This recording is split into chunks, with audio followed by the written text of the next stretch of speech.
Bom, partindo agora para o nosso segundo momento da aula, né, a gente vai estar falando sobre os métodos de investigação. Agora que a gente já discutiu sobre as lesões benignas, as lesões malignas, as lesões reacionais, as lesões relacionadas também aos micro-organismos, né, é necessário a gente pensar também em métodos de investigação para além do método clínico, que são os métodos de exames complementares. Então, a gente vai estar discutindo um pouquinho sobre o procedimento de biópsia e o exame histopatológico. Bom, o que seria uma biópsia, né? Tá partindo primeiramente da etimologia da palavra, né? Biópsia, bio significa vida, e ópsis relacionada à aparência ou à visão. Então, a biópsia nada mais é do que um procedimento cirúrgico realizado para a remoção de um fragmento de tecido para o exame histopatológico. Então, o procedimento de biópsia é o momento em que o cirurgião dentista ele vai remover um fragmento, né, um pedaço daquela lesão, e ele vai mandar para o patologista oral para fazer uma análise anatomopatológica, ou também chamada de histopatológica, onde ele vai estar avaliando aquele tecido no microscópio e vai chegar a uma conclusão final, ou seja, um diagnóstico final. Então, quando o patologista ele faz essa análise, ele emite um laudo. E aqui a gente tem nessa imagem, né, o resultado de um exame histopatológico, ou seja, um laudo histopatológico, onde tem inicialmente os dados da identificação, onde tem o nome do paciente, a clínica, o nome do cirurgião dentista que requisitou, o material encaminhado, qual foi a localização, né, desse espécime, a suspeita clínica, né, que o cirurgião dentista inicialmente ele teve ali naquele momento, com relação também à data e as características do laudo, onde a gente vai ter as características macroscópicas, as características microscópicas e também o diagnóstico final. Então, se eu avalio lá o meu paciente, eu identifico a lesão, eu busco ali, eu coleto todas as informações clínicas dele, da história da doença atual, os sinais, os sintomas, avalio ali aquela lesão, trago as características clínicas daquela lesão, o tipo de lesão fundamental, todas as características ali da descrição daquela lesão, e eu vou chegar a uma suspeita clínica, né? Uma suspeita clínica que vai me dizer ali, vai me direcionar mais ou menos em qual seria aquele diagnóstico. Mas eu não posso dizer que aquele diagnóstico ele é o diagnóstico final, porque muitas vezes a gente vai precisar lançar a mão da biópsia para confirmar esse diagnóstico. Então, faço a biópsia, mando esse material para o patologista observa microscopicamente aquele tecido e ele vai emitir esse laudo que vai me dar aqui o diagnóstico final. Então, com base nesse diagnóstico final, eu vou traçar o meu plano de tratamento. Então, quando é que a gente indica uma biópsia, né? Quando a avaliação clínica não apoia o diagnóstico definitivo. Então, eu avaliei aquela lesão, verifiquei ali que ela tem características daquela condição, mas não é suficiente, não é definitiva aquele diagnóstico. Principalmente se aqueles achados eles sugerirem neoplasia maligna. Então, qualquer sugestão, qualquer visualização clínica que me indique a possibilidade de ser uma neoplasia maligna, biópsia. É necessário fazer biópsia. Então, toda e qualquer lesão que tenha a característica de ser uma lesão maligna, a gente precisa confirmar através do laudo do exame histopatológico. Lesão inflamatória que não responde a tratamento depois de 10 a 15 dias, ou de 10 a 14 dias, desculpa. Lesão que persiste por mais de 2 semanas sem etiologia definida. Quando o curso clínico da lesão clinicamente identificada é incoerente ao diagnóstico inicial. Então, todas essas são as indicações para uma biópsia. Então, características de lesões que apresentam suspeita de malignidade, né? Quais são aí as características que a gente precisa ficar atento e que a gente precisa, de fato, indicar uma biópsia? Quando tem ali uma eritroplasia, uma duração maior do que 2 semanas, ulceração, crescimento rápido, sangramento fácil, um aspecto mais duro, né, e fixado, são essas características que nos indicam aí a possibilidade de malignidade. E se tem possibilidade de malignidade, a gente precisa indicar para a biópsia.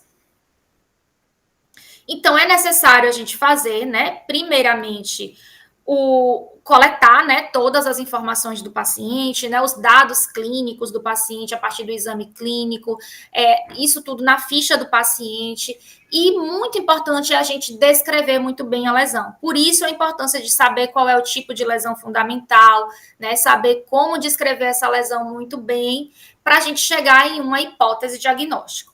Tendo hipótese de diagnóstico, muitas vezes é necessário a gente lançar mão de exames complementares para a gente chegar ao diagnóstico final, né?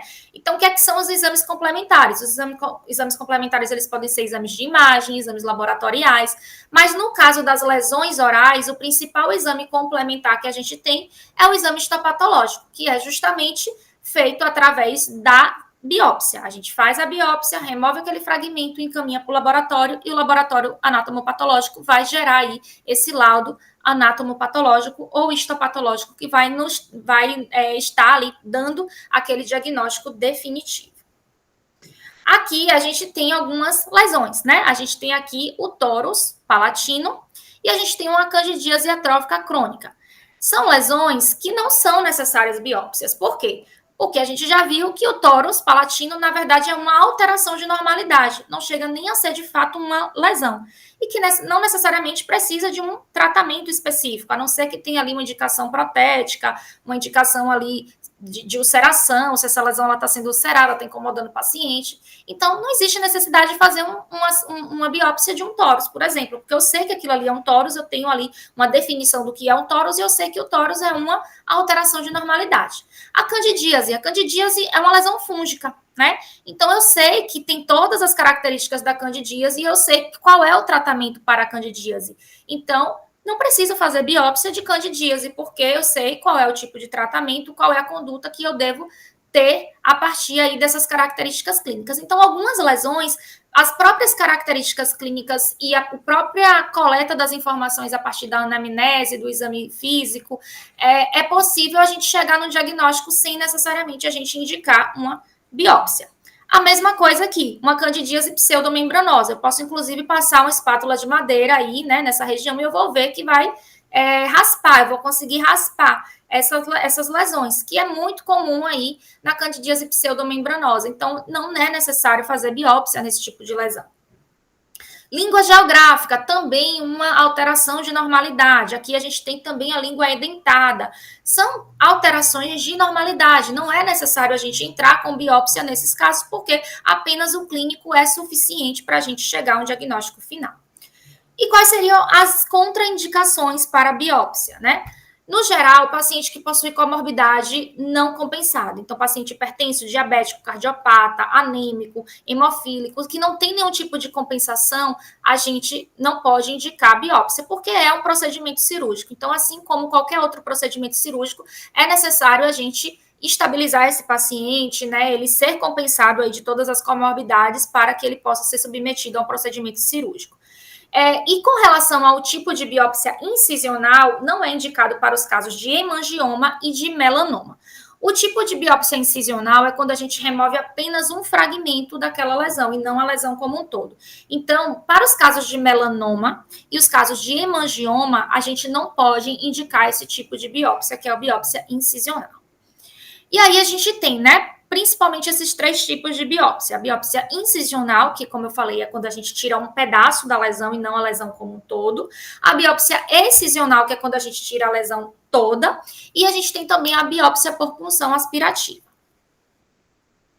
Como eu falei, né, a gente tem aqui a biópsia incisional, a biópsia parcial e a biópsia excisional, que também é chamada de biópsia total, onde a gente retira a lesão como um todo. Falando da biópsia incisional, né? Como eu falei, a retirada da amostra apenas de uma parte da lesão. Ela é indicada, né, quando a lesão ela é maior de 1 centímetro de diâmetro, possui uma localização perigosa ou suspeita de malignidade. É muito importante isso. Lesões com suspeita de malignidade, a gente sempre vai fazer a biópsia incisional. A gente nunca pode remover a lesão toda quando a gente tem ali uma suspeita de malignidade. O princípio para o princípio cirúrgico é justamente a forma em cunha, né? Onde a gente tem ali em profundidade, incluindo também tecido normal, e é necessário evitar o tecido necrosado.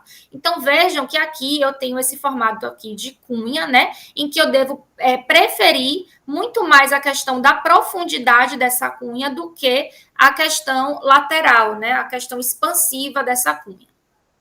Aqui a gente tem, né, o líquen plano bucal, que a gente já estudou, eu falei sobre ela como uma lesão, uma desordem potencialmente maligna, que sim é necessário a gente fazer biópsia desse tipo de lesão, né? E por ser uma desordem potencialmente maligna, a gente vai estar realizando aí uma biópsia incisional. Aqui a gente tem uma leucoplasia, né, ou um carcinoma espinocelular, depender aí do grau de displasia que a gente pode ter nessa leucoplasia, que também é indicada esse tipo de biópsia, né, a biópsia incisional, em que a gente vai estar removendo apenas um fragmento dessa lesão. Aqui a gente tem aqui a técnica da biópsia, né, onde a gente deve estar priorizando a profundidade, como eu falei anteriormente, né? Então, a biópsia rasa, ela é indesejável, é necessário que a gente tenha uma certa profundidade e que a gente tenha uma margem de tecido sadio no espécime. Então, é muito importante que tenha também, além daquele tecido comprometido, um pedaço do tecido sadio para que haja uma comparação no momento da análise anatomopatológica ou histopatológica. A biópsia excisional é quando a gente faz a retirada da lesão inteira. Então, normalmente é indicada quando a gente tem uma lesão menor que 1 centímetro de diâmetro, né? Lesões pigmentadas e lesões vasculares, né? Então, como eu falei, as lesões pigmentadas, por exemplo, o melanoma, e as lesões vasculares, como o hemangioma, são indicadas as biópsias excisionais e não as biópsias incisionais. Então, nesse caso, a gente vai remover a lesão, né, com 2 a 3 milímetros de tecido normal circunvizinho. Então, percebam que a gente tem aqui também o envolvimento, né, do tecido sadio, né, na biópsia excisional. Então, é muito importante fazer a biópsia excisional nesses casos em que a gente tem aí lesões pequenas, ou até mesmo lesões vasculares e lesões pigmentadas. Então, aqui, por exemplo, né, são lesões que são passíveis da biópsia excisional. Eu posso remover essa lesão toda, né, e não vai ter nenhum comprometimento ali no paciente. E, além disso, também são lesões que eu sei que não têm características de malignidade. Aqui, né, a gente precisa pensar no tipo de incisão, né, mais uma vez, essa incisão no formato elíptico, né, no formato de cunha, onde a gente deve envolver muito mais a profundidade, né, dessa lesão, e ter que ter aqui a profundidade suficiente em que a gente consiga também pegar tecido sadio aqui ao redor, né, dessa lesão.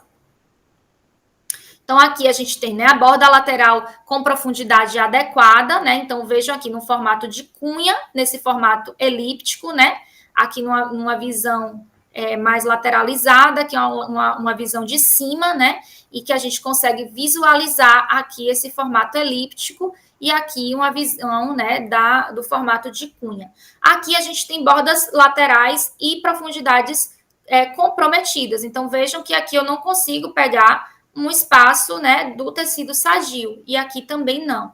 Então, é muito importante que se tenha aí essa borda lateral e profundidade aí bem adequada, um espaço muito grande em que a gente possa estar pegando também tecido sadio.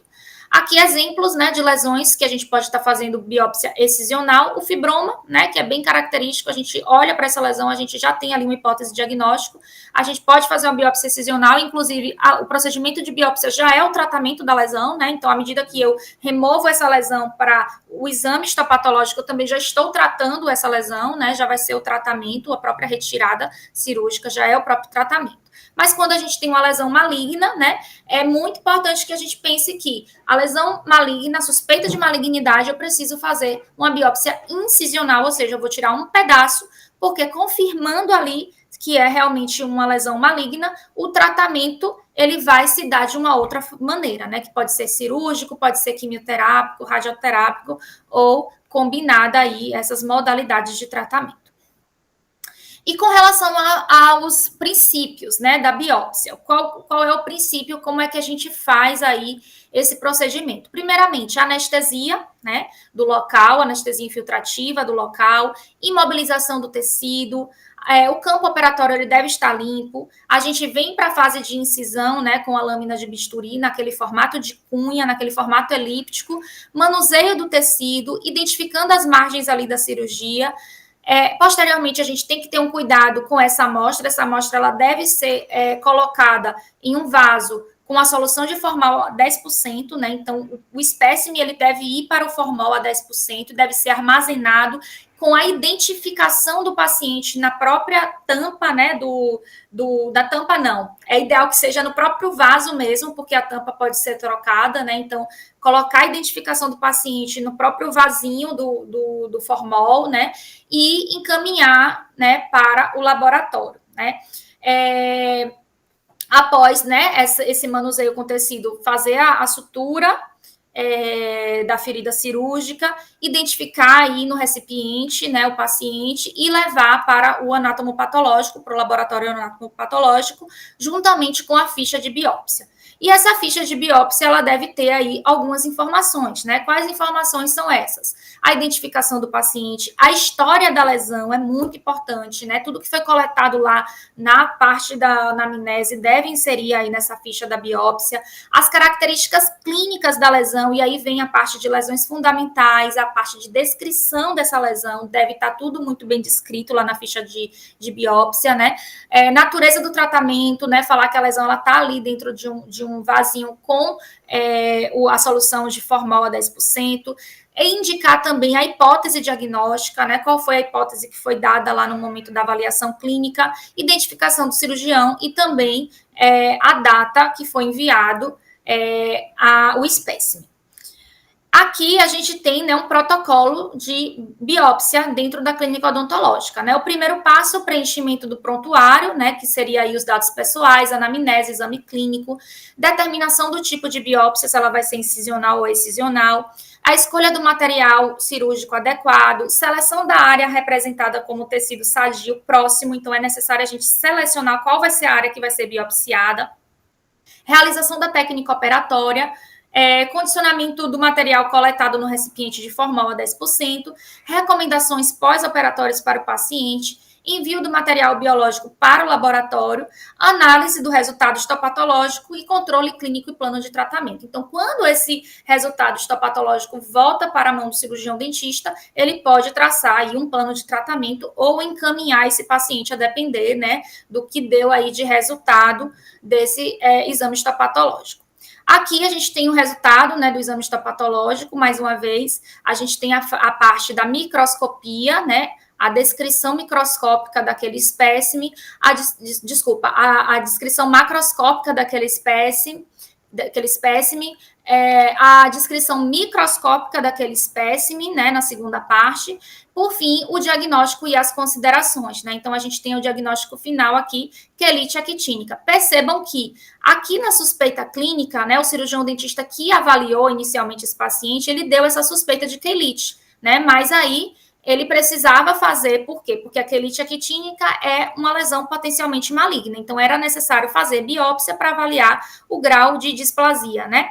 Então aqui foi feita a biópsia, foi encaminhada o espécime para o laboratório histopatológico, foi dado o diagnóstico confirmatório de quelite actínica e o patologista ainda colocou uma nota aqui, né? Sugere-se acompanhamento rigoroso para esta lesão, por se tratar-se de uma condição de potencial transformação maligna. As margens da lesão encontram-se comprometidas. Então, nesse caso aqui, existe aí um grau de displasia em que é necessário um acompanhamento rigoroso desse paciente por ser uma lesão potencialmente maligna. Aqui é com relação aos instrumentais para biópsia, né? O que é que a gente precisa para fazer uma biópsia? Primeiro, todo procedimento cirúrgico é necessário que a gente utilize do kit clínico, né? O espelho bucal, né? A pinça clínica e a sonda exploradora, né? São muito importantes para a gente manusear, né? Avaliar as áreas. Segundo, a anestesia local, né? A gente precisa da seringa Carpuli e a agulha adequada. O cabo de bisturi, né? E a lâmina de bisturi, para a gente fazer de fato a incisão. A pinça Alice. Cureta, às vezes é necessária, a cureta de Lucas para a gente fazer a raspagem de algum material, às vezes é necessário. Pinça hemostática também, às vezes é necessário. Sugador cirúrgico, gás estéreo e material para sutura. Além disso, a gente pode também estar lançando mão de um lápis dermográfico para a gente fazer a marcação daquele local onde vai ser realizada mesmo a biópsia, né? E o coletor adequado para a gente estar enviando aí o material para o anatomopatológico, né? Que deve ter aí esse líquido, né? Que é o formol a 10%. Então, pode ser aquele coletor mesmo de fezes e urina, né? Que a gente pode estar utilizando para colocar o formol e colocar o espécime nesse recipiente. Então, aquele mesmo recipiente que é utilizado para coletar esses exames, a gente pode utilizar também para fazer aí esse armazenamento do espécime. Aqui a gente tem, né, os instrumentais, como eu falei, né, o kit clínico, que é muito importante. A gente tem aqui a seringa Carpuli para realizar a anestesia, o cabo de bisturi, a gente tem aqui os bisturis, né, em que normalmente a gente utiliza do bisturi número 15, né.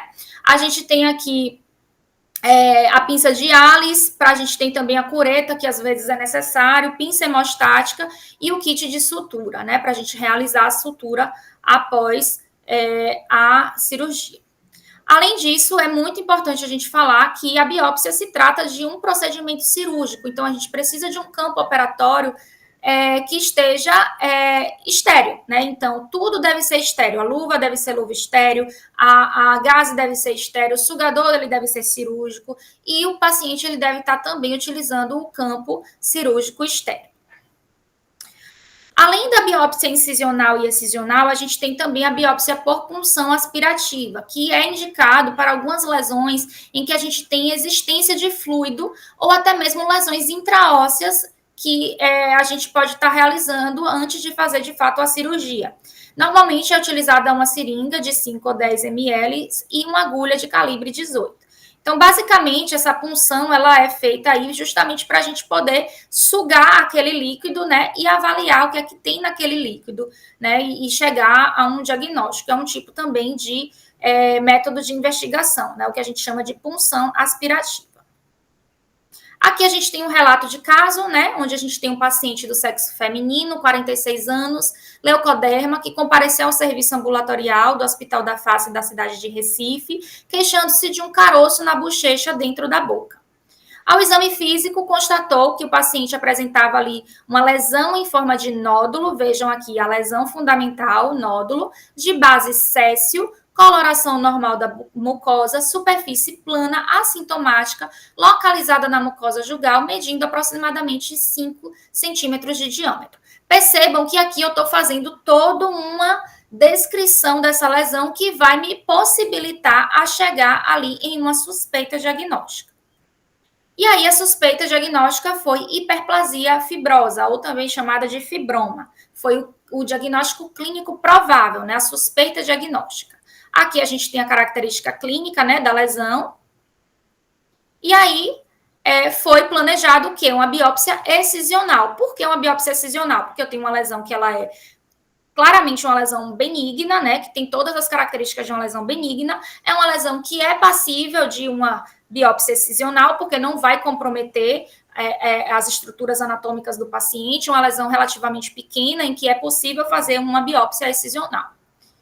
Então, foi planejada a biópsia excisional, isto é, a excisão cirúrgica da lesão, que teve a seguinte sequência: antisepsia intra e extraoral com clorexidina, visualização do campo operatório, anestesia infiltrativa terminal com lidocaína 2%, apreensão da lesão, incisão em elipse, exérese da lesão, visualização da ferida cirúrgica, hemostasia, fragmento cirúrgico encaminhado ao exame histopatológico, né? Sutura, medicação pós-operatória e remoção da sutura com 7 dias e preservação do paciente. Então, aqui, ele inclusive utiliza aí de uma técnica bem legal, que é justamente a apreensão dessa lesão, principalmente em lesões que a gente tem uma base um pouco pediculada, né? Nesse caso é céssio, mas dá para ver que é possível realizar, mas nas lesões césseis, nas lesões pediculadas são mais fáceis de realizar essa técnica, que é justamente amarrar a lesão com o fio de sutura e puxar para facilitar no momento de fazer, né, essa biópsia. Então, ele segura ali com o fio de sutura, né, permitindo ali a remoção dessa lesão, a biópsia excisional. Então, foi removida a lesão, né? Aqui a gente tem o espécime, né, dessa lesão, e aqui a sutura. E esse material ele foi enviado para o exame histopatológico, né, para o patologista, no qual se teve aí como resultado final o fibroma traumático ou hiperplasia fibrosa, ou seja, confirmou o diagnóstico clínico, né, o diagnóstico suspeito dado inicialmente nesse relato de caso. Bom, e para finalizar, né, a gente finaliza o nosso módulo falando que é muito importante que se tenha o conhecimento das lesões fundamentais, das alterações de normalidade e das descrições, né, das lesões, saber descrever muito bem essas lesões, qual tipo de lesão fundamental, qual tipo de crescimento, coloração, tamanho, todas essas características vão nos ajudar, juntamente com a história clínica do paciente, vão nos ajudar a entrar em um raciocínio e chegar a uma hipótese diagnóstico. Em alguns casos, a gente vai ter a necessidade de pedir um exame complementar, né? Outros casos, a própria história do paciente, juntamente com a descrição da lesão, vão ser suficientes para a gente chegar a uma conclusão e propor um plano de tratamento, mas em alguns casos vai ter a necessidade de um exame complementar. E qual é o exame complementar mais importante quando a gente fala de lesões bucais?